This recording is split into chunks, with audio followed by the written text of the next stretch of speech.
Bonjour et bienvenue dans cette vidéo. On va voir quelle est la différence entre une opération synchrone et une opération asynchrone. On va voir quelles sont les différences entre les deux. On va voir pourquoi est-ce que c'est important et où est-ce que c'est utilisé lorsqu'on réalise un site internet ou lorsqu'on réalise la logique d'un site internet. Et si vous n'avez rien compris et que vous ne savez pas ce que c'est asynchrone, synchrone, c'est pas grave, restez là, on va voir tout ça. C'est un petit peu compliqué, je vous préviens, mais ça va bien se passer. On va voir ça simplement. C'est parti.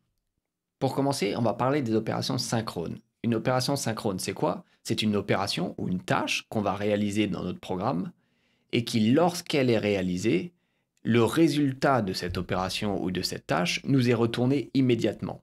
C'est-à-dire que lorsqu'on passe à la ligne suivante, à l'opération suivante, on sait que le résultat, l'opération qui a été réalisée juste avant, de la ligne précédente, est complètement terminée et le résultat nous est fourni. Je vais prendre cet exemple. Dans cet exemple, en première ligne, je déclare une constante x qui est assignée à la valeur 10. Concrètement, quand je passe à la deuxième ligne, je suis sûr à ce moment-là que dans mon programme, j'ai une constante qui s'appelle x et que cette valeur est assignée à la valeur 10. C'est-à-dire qu'à la ligne 2, je suis sûr que l'opération 1 a été complètement terminée et je peux la considérer comme acquise. On continue notre programme, on voit que dans la ligne 2, il y a pareil une constante qui a été assignée à la valeur 20, la constante qui s'appelle y. À ce moment-là, c'est pareil, on sait qu'il y a une valeur, il y a une constante x et une constante y qui est assignée à 10 et à 20, et on peut assumer que ces constantes, elles ont été correctement attribuées et qu'elles existent. Donc on peut les utiliser. Ensuite, on se rend compte que le programme est exécuté de ligne en ligne, comme ce qu'on a vu dans les premières vidéos. C'est-à-dire que lorsqu'on va dans la ligne suivante, la ligne précédente a été exécutée. Concrètement, dans notre programme ici, on voit qu'on fait deux tests. Le premier test, si x est supérieur à 1, ce qui est le cas, on va afficher quelque chose dans la console, donc à l'écran, x est plus grand que 1.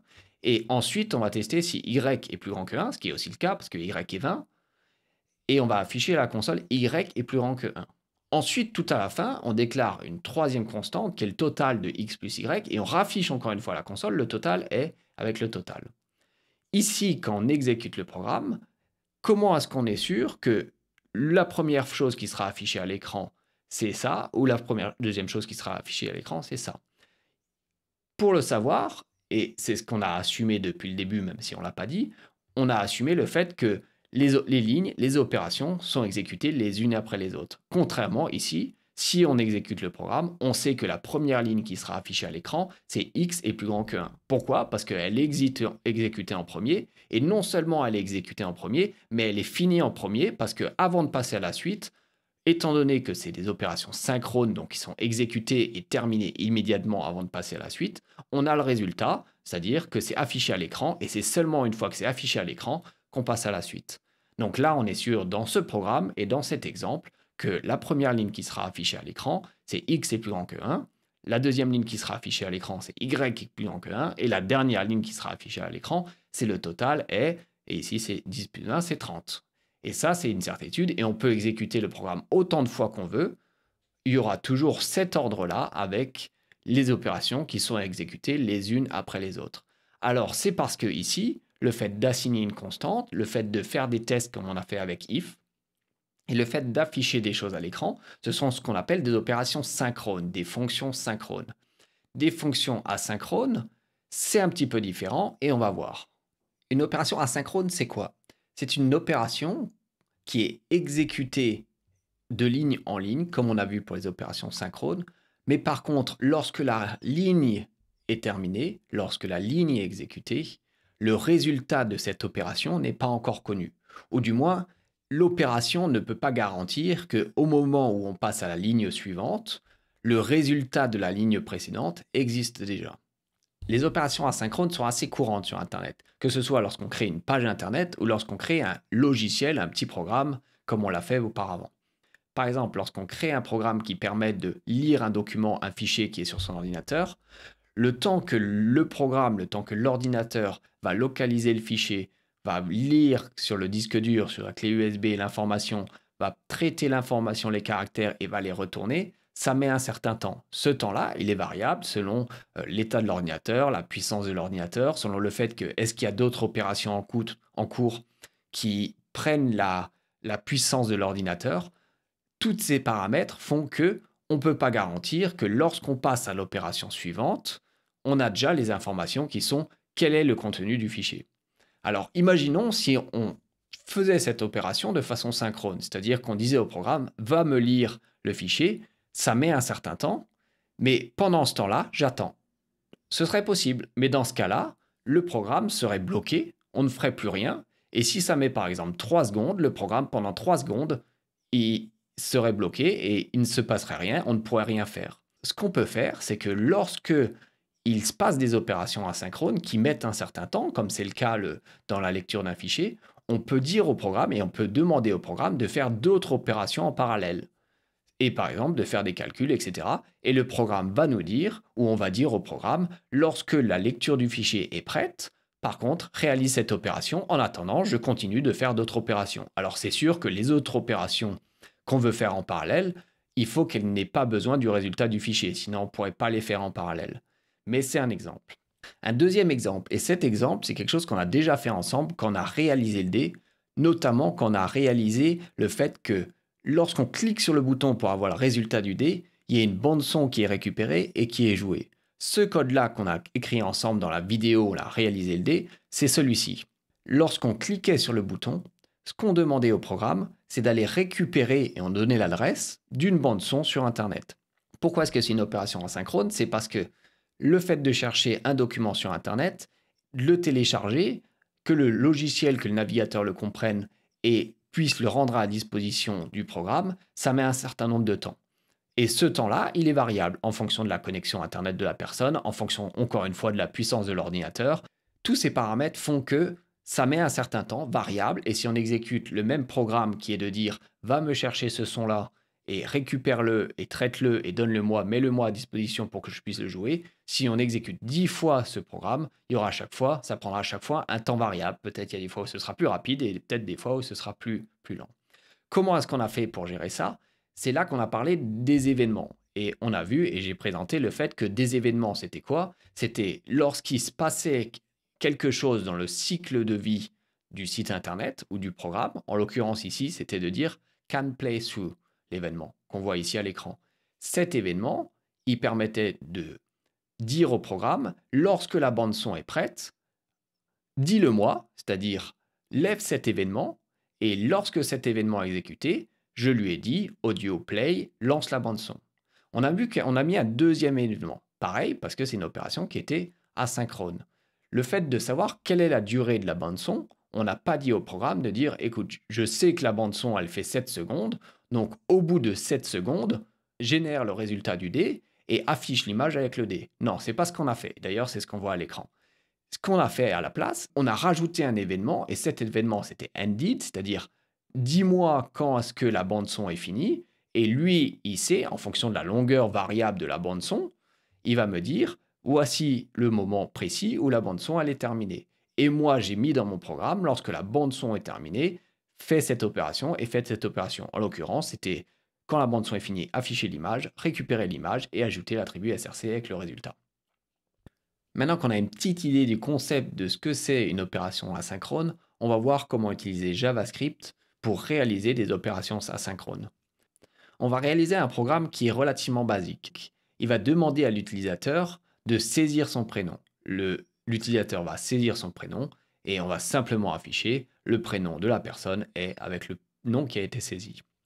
On va réaliser ce programme sous Node, comme ça on utilise uniquement le terminal, la boîte de commande, on ne va pas se soucier du navigateur, de ce qui est affiché à l'écran, on va uniquement se focaliser sur le concept, sachant que ce concept-là est utilisé derrière ensuite les sites internet et on va les utiliser plein de fois dans toutes les vidéos à venir. Dans Node, il existe une fonctionnalité intégrée à la plateforme qui permet de demander à l'utilisateur de saisir du texte. Cette fonctionnalité, cette fonction, est inclue dans un module qu'il faut charger et qu'on va faire, qui s'appelle readLine. Pour charger un module, on utilise la fonction qui s'appelle require et on met ensuite, entre parenthèses, en argument, le module que l'on veut charger.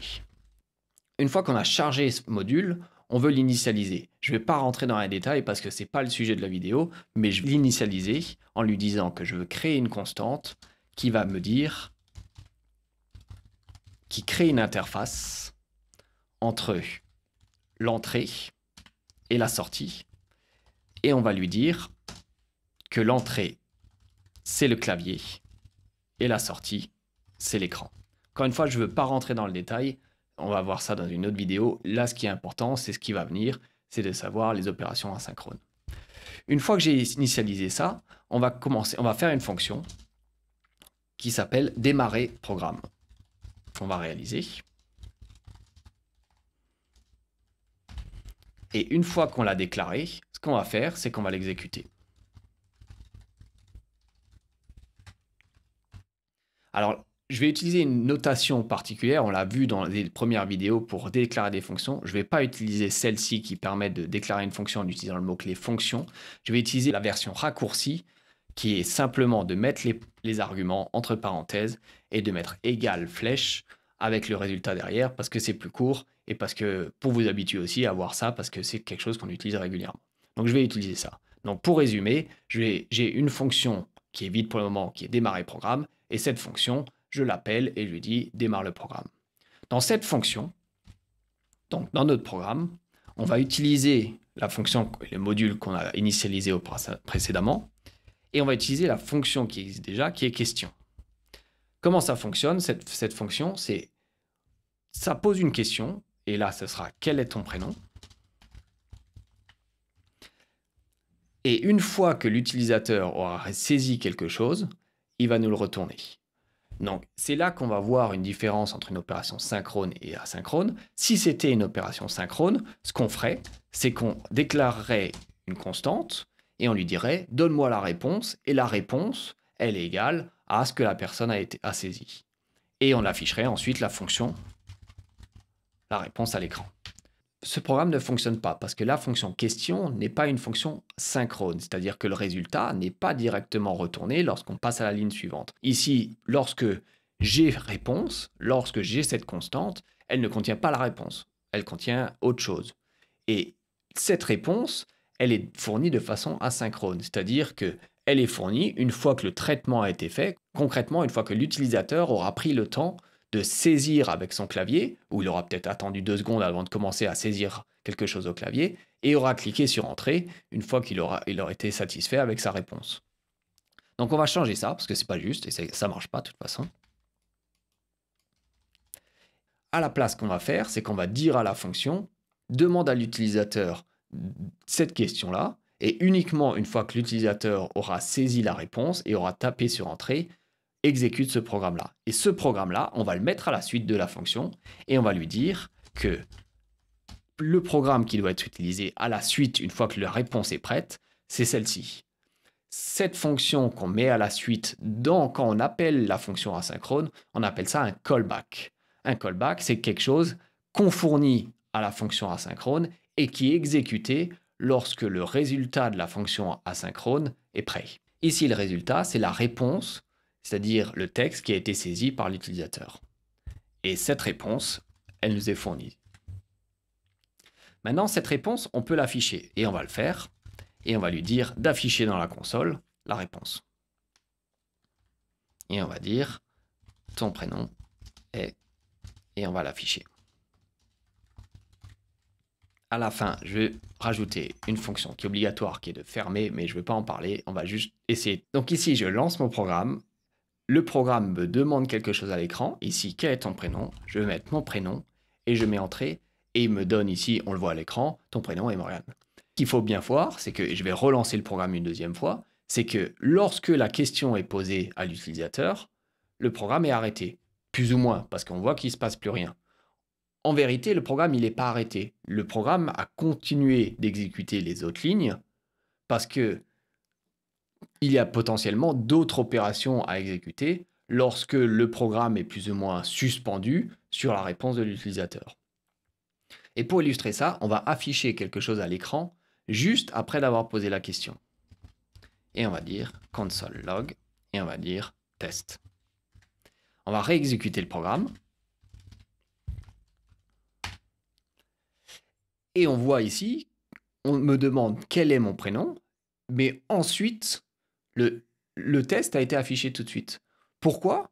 Et on revient sur le code. C'est parce que la première fonction qui est réalisée, c'est la fonction qui s'appelle question.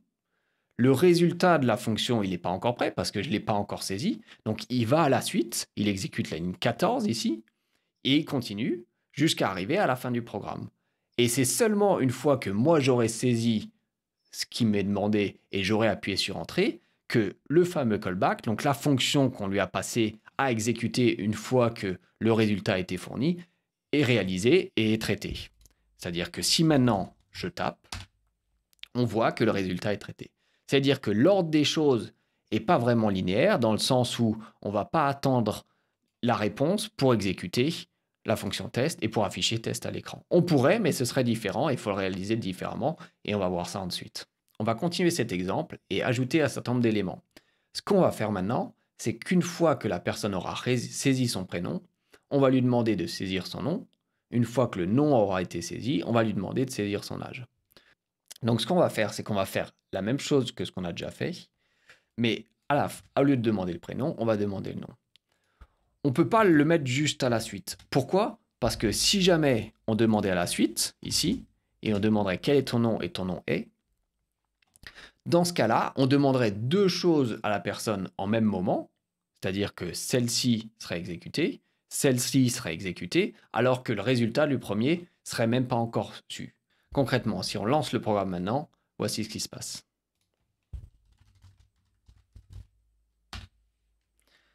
Il me demande mon prénom. Je rentre mon prénom, je tape Entrée, il m'affiche le prénom et plus rien ne se passe. Qu'est-ce qui s'est passé ici? C'est que on ne peut pas demander deux choses en même temps à la personne. Donc, lorsque la première question a été posée, quel est ton prénom? On n'a pas encore la réponse parce que je ne l'ai pas encore saisie. Mais on demande au programme de demander une deuxième chose à l'utilisateur, alors que la première n'a pas été. Donc, il va ignorer ça. Donc, ce qui se passe, c'est que la première question a été posée. Étant donné que je n'ai pas encore répondu, je lui dis pose une deuxième question, je n'ai pas encore répondu. Lui, il se protège pour éviter de demander deux choses parce qu'il n'est pas possible à l'utilisateur. Donc, la deuxième itération, la deuxième question qui est posée, est en fait pas exécutée. Et c'est ce qu'on voit ici à l'écran. Il y a uniquement la première qui est exécutée et ensuite ça s'arrête pour X raisons parce que le programme il est buggé. Nous, ce qu'on veut, c'est quelque chose de différent. Ce qu'on va faire, c'est qu'on va attendre le résultat de la première question, qui est ici, donc dans le fameux callback, et à la suite, on va afficher donc le prénom de la personne, et on va redemander une deuxième question en utilisant exactement la même fonction, et on va dire quel est ton prénom, on attend tout pareil la réponse, et on va afficher la réponse est ici. Donc on a un autre callback, si on veut, un callback dans une fonction dans un callback, et dans cette fonction, on a un deuxième callback, c'est-à-dire que ça commence à s'imbriquer, ça commence à se complexifier. Et une fois que on affiche le nom, je vais quand même clôturer le tout à la fin. On va tester ça.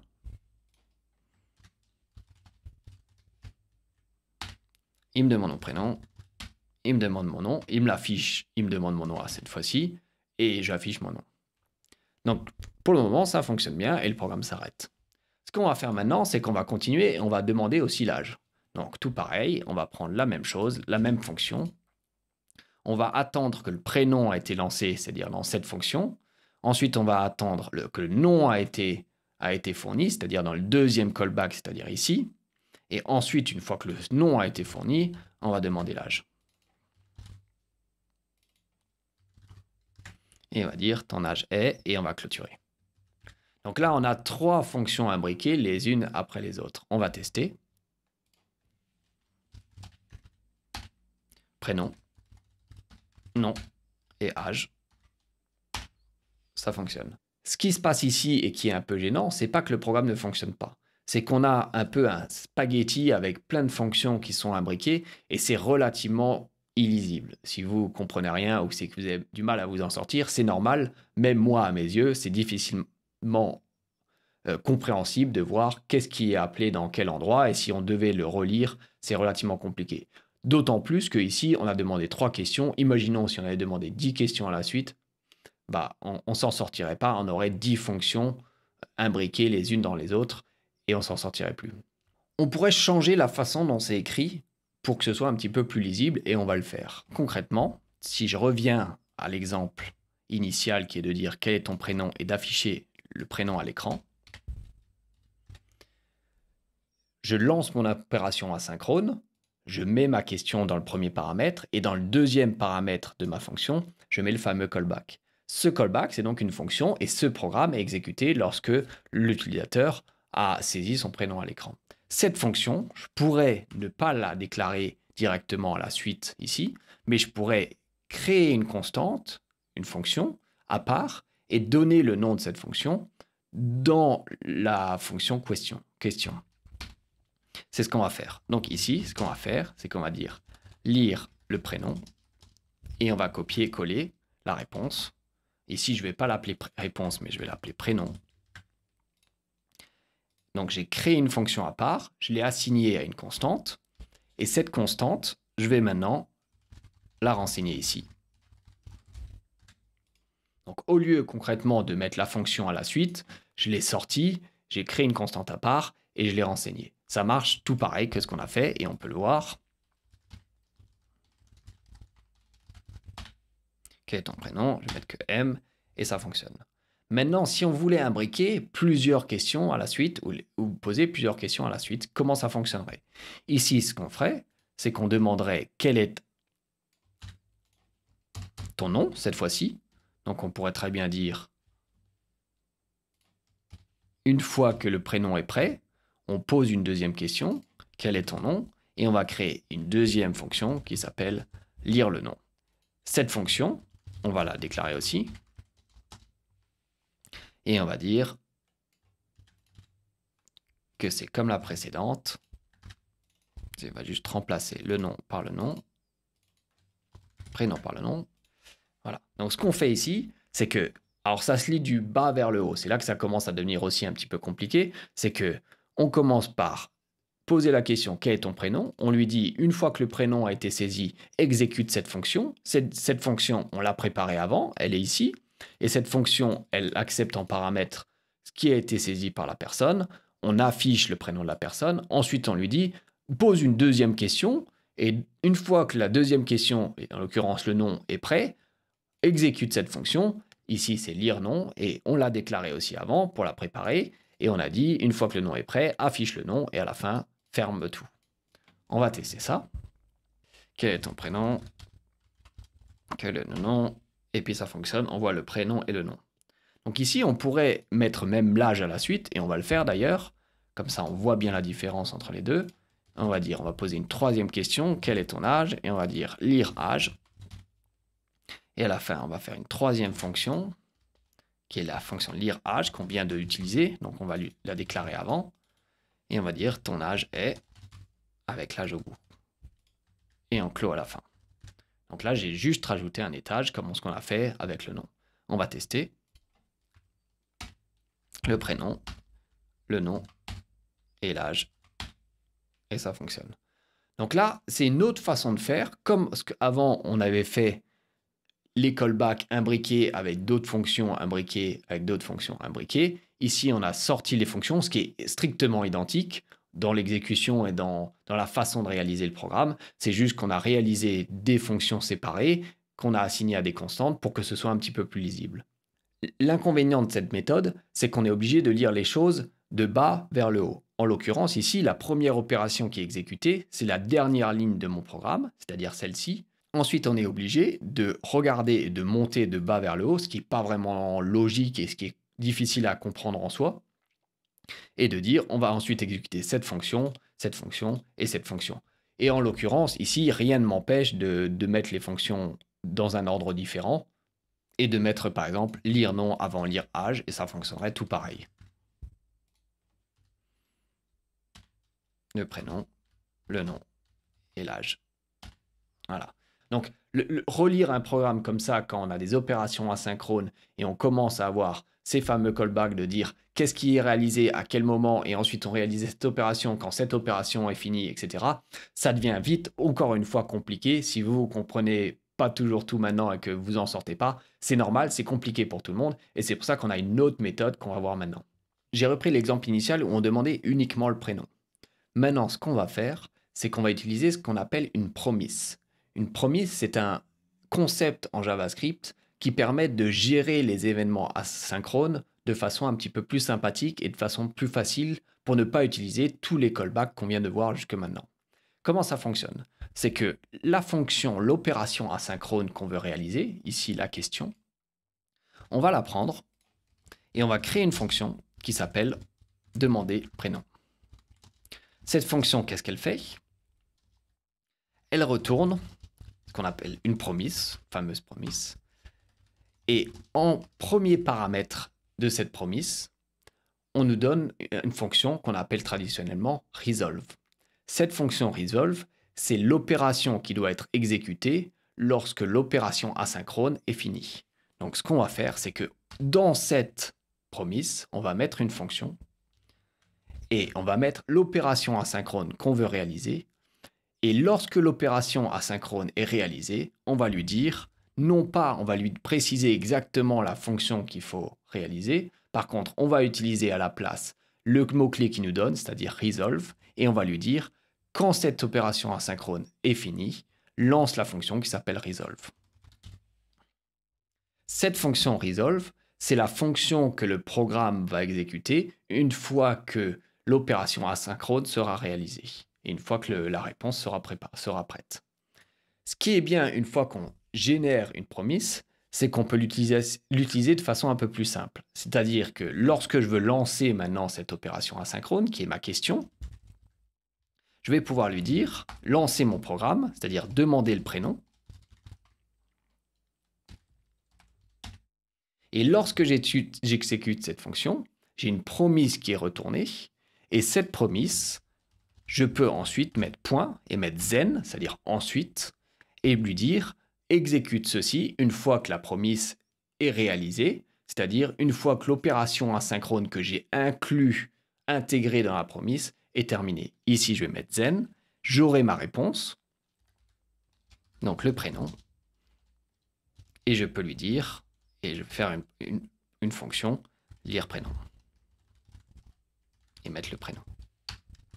Ou alors, on peut très bien intégrer directement cette fonction et l'ajouter ici.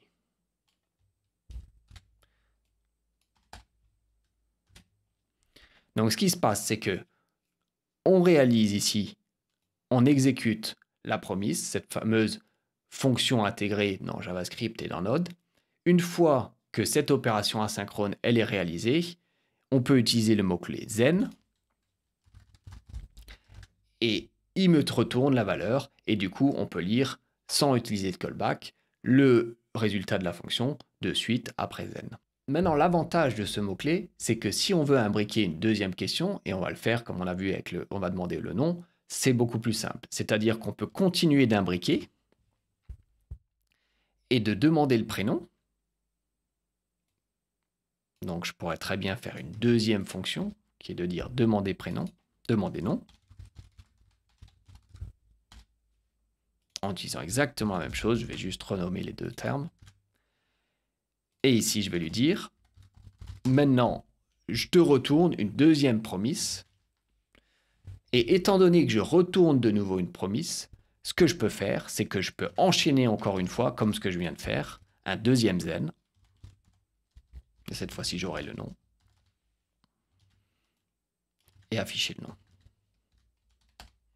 Donc là, j'ai utilisé le même concept deux fois. C'est juste que ce que je veux illustrer, c'est la façon dont on peut enchaîner les opérations asynchrones en utilisant ce concept de promise, en disant que lorsque l'opération est réalisée, on utilise le mot-clé then et on met une deuxième fonction, comme ici celle-ci, et ensuite celle-ci.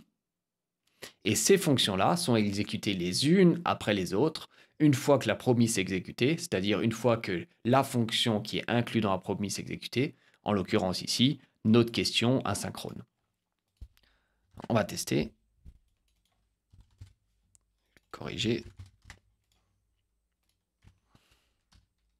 Le prénom, le nom, et ça fonctionne. Et on pourrait très bien de la même façon, rapidement, rajouter une troisième fois et demander l'âge.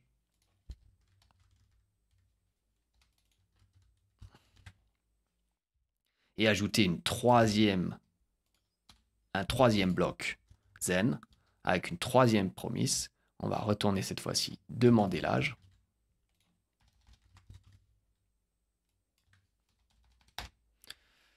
Et on va l'afficher. La raison pour laquelle on utilise ces promesses, c'est parce que contrairement à avant, où on devait lire de bas vers le haut et essayer de voir et essayer de suivre, ou alors comme on a fait au début avec les callbacks pour voir qu'est-ce qui est imbriqué dans quoi, ici ça nous permet de voir l'exécution du programme de façon traditionnelle, c'est-à-dire ligne par ligne, en faisant un petit peu abstraction du fait que entre cette fonction-là et ce bloc-là, ce bloc-là et ce bloc-là, il y a un délai, et ce délai finalement, on essaye d'y faire abstraction dans le programme pour que ce soit plus lisible et que ce soit de haut vers le bas. On peut aussi réécrire ce programme pour qu'il soit encore plus lisible et on va le faire maintenant. C'est-à-dire que on va créer des fonctions qui s'appellent afficher prénom, qui acceptent un argument prénom et cette fonction, on va afficher le prénom. On va faire pareil avec le nom.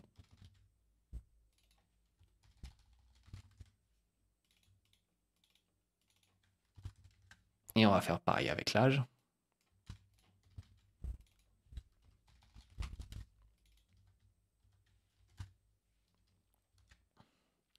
Et ce qu'on peut faire maintenant, c'est qu'on peut réécrire un peu la façon dont les blocs s'enchaînent. Et on peut très bien dire, ici, je veux afficher l'âge, afficher le prénom. Et je mets le prénom. Ensuite, je mets un deuxième bloc. Alors, j'ai pas d'argument cette fois-ci, mais c'est pas grave. Demander le nom. Je mets un troisième bloc.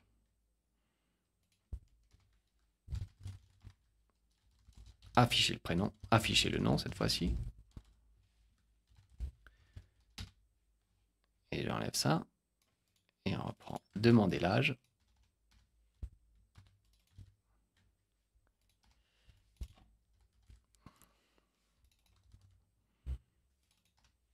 Et afficher l'âge.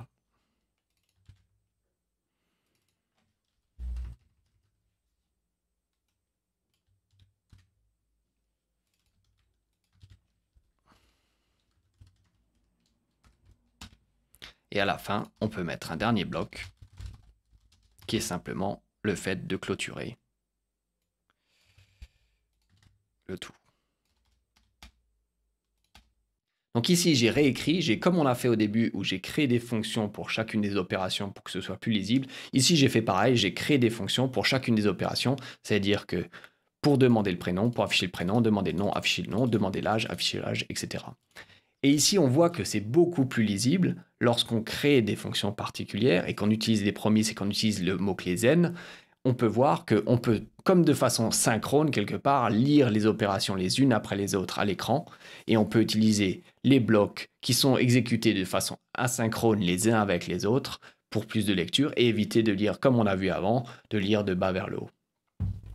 Alors cette méthode, elle est bien, mais elle reste encore un petit peu complexe au niveau de la compréhension, parce que c'est pas quelque chose qui est évident, parce qu'il y a des notions de promises qui sont mises, il y a des notions de zen maintenant qui sont là-dedans, savoir des fonctions qui sont un petit peu partout. Ce serait quand même beaucoup plus simple si on pouvait avoir des opérations asynchrones, mais qu'on exécute un petit peu comme de façon synchrone. Si on veut, par exemple, on pourrait imaginer que lorsqu'on demande le prénom à la personne, on pourrait très bien se dire, bah, de toute façon, je veux rien réaliser, je veux pas exécuter d'opération ni de calcul pendant que la personne, elle va saisir son prénom.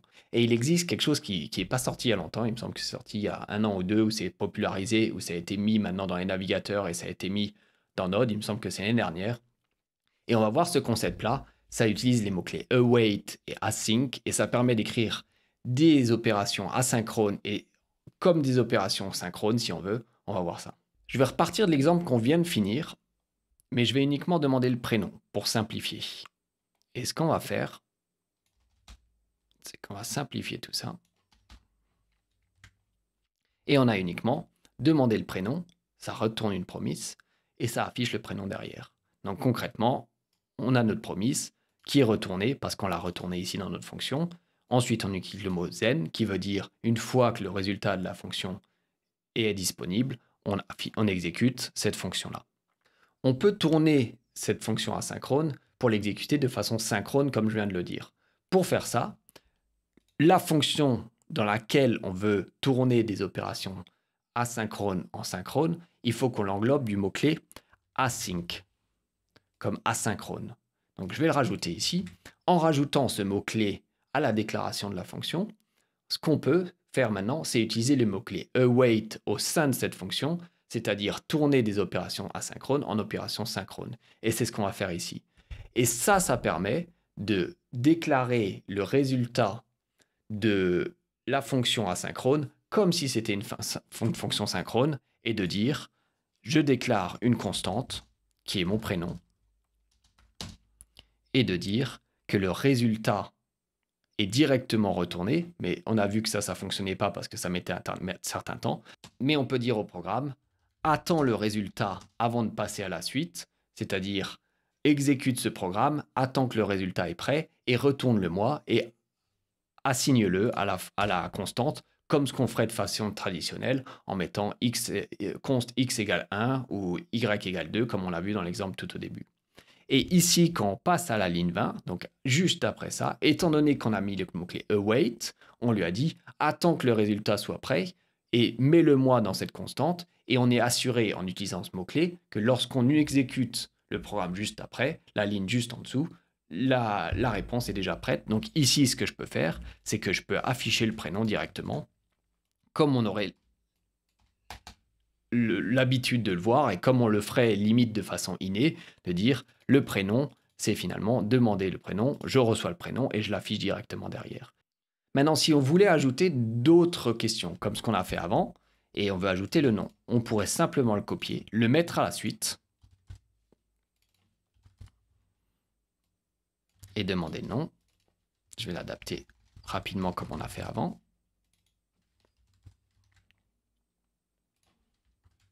Et encore une fois, je demande d'exécuter la promise, donc une opération asynchrone. Je lui dis d'attendre la réponse pour pouvoir directement l'assigner à une constante. Et je peux ensuite, juste la ligne d'après, pouvoir l'utiliser.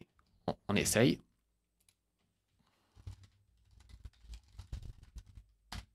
Quel est ton prénom? Quel est ton nom? Et ça fonctionne. Et comme ça, on pourrait facilement rajouter à la suite un âge ou 10 questions à la suite et ce serait beaucoup plus lisible que ce qu'on a vu avant.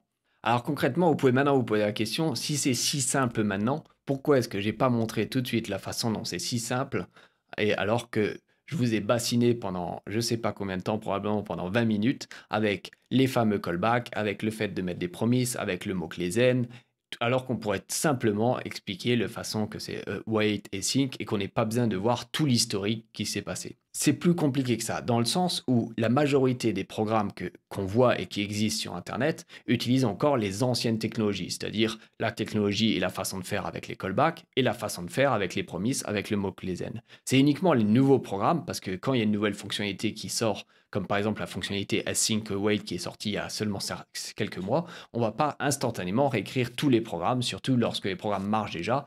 Donc il faut quand même connaître les anciennes techniques, les techniques avec les callbacks, et les techniques avec if, avec zen et avec les blocs qui sont enchaînés à la suite. Maintenant, c'est sûr que si on devait écrire un nouveau programme, on utiliserait le nouveau mot-clé await et le nouveau mot-clé async. D'autant plus que maintenant les navigateurs l'ont pris en compte, donc quand on réalise des sites internet, et c'est ce qu'on va faire dans les vidéos suivantes, on va utiliser ce mot-clé. Si vous n'avez pas tout compris de ce que je viens de présenter, je pense que c'est normal. Il ne faut pas se faire de soucis, prenez-le tel quel. Je devais le présenter à un moment donné relativement tôt parce qu'on va l'utiliser ensuite. Dans les prochaines vidéos, on va voir des exemples pour illustrer ce que je viens d'expliquer, qui va faire en sorte que j'espère ce soit un petit peu plus simple. Mais c'est un concept qu'on va utiliser quasiment maintenant dans toutes les vidéos parce que dès qu'on réalise un programme, dès qu'on réalise un site internet, on utilise forcément des opérations asynchrones. Donc, on peut après revenir à cette vidéo et la regarder une fois qu'on aura pris quelques exemples et une fois qu'on sera un petit peu entraîné avec ces fonctionnalités. Mais il faut l'avoir vu une première fois, donc tenez bon. Merci d'avoir regardé cette vidéo. Si vous voulez me laisser un message ou si vous avez une suggestion, vous pouvez utiliser les commentaires en dessous de cette vidéo. N'oubliez pas aussi de vous abonner à la chaîne pour recevoir les dernières vidéos. À la prochaine. Donc ici j'exécute. Donc ici, exécute. Ici, j'exécute. Ouah, le mec qui sait pas parler, quoi. 2 hours later. Donc ici, je lance mon programme